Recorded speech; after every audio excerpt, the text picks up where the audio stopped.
I did a degree in biology and then a master's in ecology, and then I left all of that and I was a journalist and newspaper editor for 8-9 years, and then I suddenly decided that I loved mud and I wanted to go and study mud and do a PhD in mud. We worked a way of getting some funding, and it happened to be through KESS.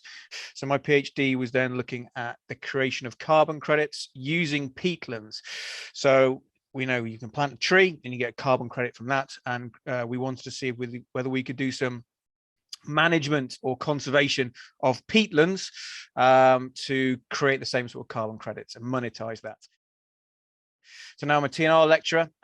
So I research wetlands, obviously, which is my main love of research, but also I got into plastic research, and now that is kind of taking over as well. So I do quite a bit of research on microplastics initially, but now all sorts of plastic pollution. KESS worked really well for me because it allowed me to get involved with the business and a corporate side of things, which I quite like. And a lot of my research now is done because of connections, relationships with business, and they pay me to do research, as particularly in kind of treatment wetlands and wetland creation and management. So my advice for anyone doing a KESS is to take as many opportunities as possible.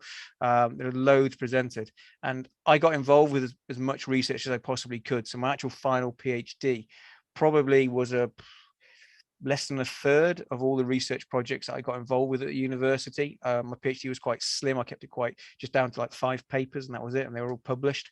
So that's what I kept it down to. But there was all the other research I did as well. And I just got involved with as much of that as possible, as I possibly could at the time at the university.